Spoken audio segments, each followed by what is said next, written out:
Halo, welcome back to my channel. Hari ini kita akan belajar eksponen ya, atau bilangan berpangkat.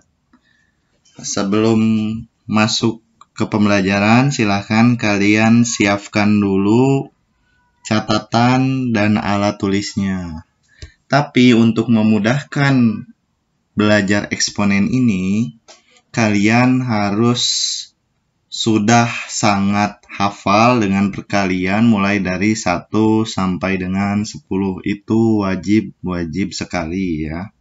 Nah, untuk apa sih si eksponen ini? Kita lihat penggunaannya. Misalkan saya punya 2 buah gambar. Nah, apa itu? Ada matahari dan bumi ya. Jarak antara matahari dan bumi itu kurang lebih 152 miliar meter. Atau penulisannya bisa kita sederhanakan dengan notasi ilmiah 152 dikali 10 pangkat 9 meter. Nah, di mana eksponen bekerja? Ya, di situ ya. Itu ada pangkat 9-nya. Bagaimana kalau misalkan jaraknya itu sampai dengan nolnya ada 100? Apakah kalian akan menuliskan nolnya itu 100 buah ke kanan? Tentu tidak ya. Kalian akan menggunakan notasi ilmiah dan penggunaan eksponen. Oke? Nah, itu salah satu contoh penggunaan eksponen. Oke? Nah, lalu sekarang kita akan mengetahui bentuk eksponen itu seperti apa. Oke?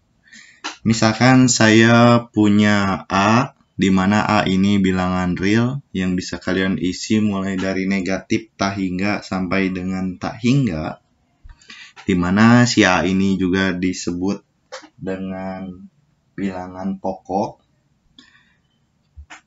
dengan pangkat N. Nah, si N ini adalah bilangan pangkatnya atau eksponennya. Itu akan sama dengan A dikali A dikali A terus dikali A sebanyak N kali. Nah, eksponen ini bisa kita sebut juga dengan perkalian berulang, oke?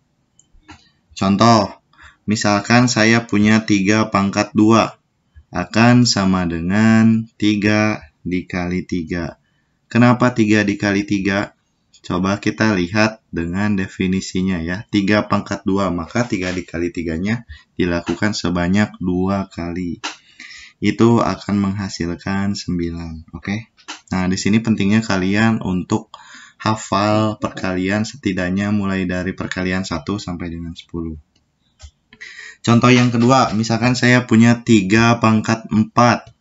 Itu akan sama dengan 3 dikali 3 dikali 3 dikali 3. Di mana 3 dikali 3-nya itu dilakukan sebanyak 4 kali ya. Hasilnya akan sama dengan 81. Oke. Bagaimana sampai sini? Paham? Oke. Sekarang kita akan mengetahui bagaimana sifat-sifat bilangan eksponen ya. Yang pertama, misalkan saya punya A pangkat N dikali dengan A pangkat M. Itu akan sama dengan A pangkat N ditambahkan dengan M. Kita lihat di sini bahwa bilangan pokoknya itu sama-sama A. Namun untuk bilangan eksponennya itu berbeda ya, N dan M. Oke, kita lihat contohnya. Misalkan saya punya 2 pangkat 3 dikali 2 pangkat 2. Karena contoh ini memenuhi bilangan pokok yang sama namun bilangan pangkat yang berbeda, maka bisa kita tulis 2 pangkat 3 ditambah 2 akan sama dengan 2 pangkat 5. 2 pangkat 5 itu sama dengan 2 dikali 2 dikali 2 dikali 2 dikali 2 sama dengan 32. Oke, kita save yang ini. Lalu, sifat yang berikutnya, misalkan saya punya A pangkat N dibagi dengan A pangkat M, itu akan sama dengan A pangkat N dikurangi M. Kebalikan dengan yang atas ya. Contoh, misalkan saya punya 2 pangkat 3 dibagi 2 pangkat 2. Itu akan sama dengan 2 pangkat 3 dikurangi 2. Akan sama dengan 2 pangkat 1. 2 pangkat 1 berarti 2 ya. Oke, kita save lagi. Sifat yang berikutnya, misalkan saya punya A pangkat N dipangkatkan M. Itu akan sama dengan A pangkat N dikali M. Ya. Contoh, misalkan saya punya 2 pangkat 3 yang dipangkatkan 2. Itu akan sama dengan 2 pangkat 3 dikali 2 sama dengan 2 pangkat 6. Kalau kalian jabarkan hasilnya akan sama dengan 64. Oke, kita save yang ini ya. Lanjut. Sifat yang berikutnya, misalkan saya punya A dikali B yang dipangkatkan N. Itu akan sama dengan A pangkat N dikali B pangkat N. Contoh, misalkan saya punya 2 dikali 4 yang dipangkatkan 2. Akan sama dengan 2 pangkat 2 dikali 4 pangkat 2. Sama dengan 4 kali 16. Hasilnya adalah 64. Atau ini kalian bisa kerjakan yang di dalam kurung terlebih dahulu ya. Kita save dulu. Sifat yang selanjutnya, misalkan saya punya A per B dipangkatkan N. Itu akan sama dengan A pangkat N dibagi B pangkat N. Dengan catatan A-nya tidak sama dengan 0 dan B-nya juga tidak sama dengan 0. 0 ya, bukan kosong. 0. Contoh, misalkan saya punya 3 per 4 yang dipangkatkan 2. Itu akan sama dengan 3 pangkat 2 per 4 pangkat 2. Sama dengan 9 per 16. Oke, ini kita save lagi. Sifat yang selanjutnya, misalkan saya punya A pangkat 0. Itu akan sama dengan 1. Jadi, berapapun bilangan yang dipangkatkan 0, hasilnya akan sama dengan 1. Kecuali A-nya sama dengan 0. Berarti nggak boleh ya. A-nya jangan sama dengan 0. Kita save. Kenapa itu bisa terjadi? Nanti akan saya buatkan di video terpisah ya.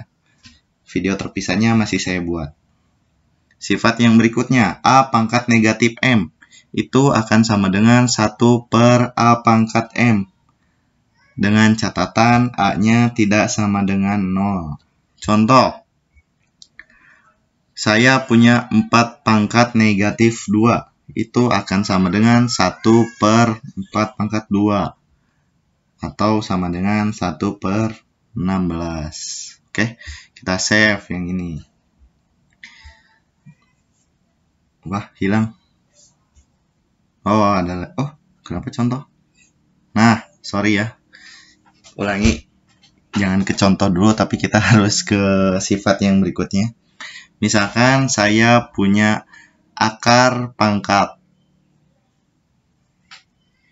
N dari A pangkat M. Itu akan sama dengan A pangkat M per N. Gimana Pak maksudnya? Oke, kita pahami sedikit demi sedikit. Misalkan kita punya 2 pangkat 3. 2 pangkat 3 itu adalah sama dengan 8. Nah, itu akan sama saja dengan akar pangkat 3 dari 8. Atau kita tulis sesuai dengan definisi. Coba lihat si A-nya itu mana? Si A-nya itu, A-nya ini 8 kan? A-nya 8. M-nya Pak nggak ada. Ini bukan nggak ada, tapi ini itu 1 ya. Yang pangkatnya 1, kita bisa tidak menulisnya ya. Nah, si N-nya ini adalah 3. Maka sesuai dengan definisi di atas bahwa akar pangkat 3 dari 8 itu sama dengan 8 pangkat 1 per 3. Oke. Hasilnya akan kembali lagi menjadi 2. Lalu, contoh lagi, misalkan saya punya 3 pangkat 2 itu akan sama dengan 9. Itu akan sama saja dengan akar 9. Ya. Loh, Pak, kenapa seperti itu? Kan ini pangkat 2. Yang ini pangkat 2. Kenapa di sininya hilang? Nah, pengecualian untuk bilangan berakar jika n-nya itu tidak ditulis, itu berarti pangkat 2 ya. Berarti akar dari 9 itu sama dengan si A-nya 9, M-nya 1, karena N-nya tidak diketahui berarti itu 2 ya. Untuk akar itu minimal kan 2 ya. Akan sama dengan 3. Lalu misalkan contoh lagi, kita punya akar 16. Bilangan berpangkat berapa yang dikalikan 2 kali itu hasilnya akan sama dengan 16. Nah, ini bisa kita tulis 16 pangkat 1/2. Bilangan berapa? Iya, itu bilangan 4 ya. Nah, itu dia sifat-sifat bilangan eksponen. Pertemuan kita sampai di sini terlebih dahulu. Jika ada yang ingin ditanyakan atau masih ada yang belum paham, silakan kalian bisa tinggalkan di kolom komentar atau langsung bertanya kepada saya melalui WhatsApp boleh. Oke. Nah, untuk tugasnya silakan kalian cek WhatsApp grup kalian pada masing-masing kelas ya. Oke, dari saya cukup sekian. Terima kasih. Mohon maaf apabila masih ada kekurangan. Assalamualaikum warahmatullahi wabarakatuh.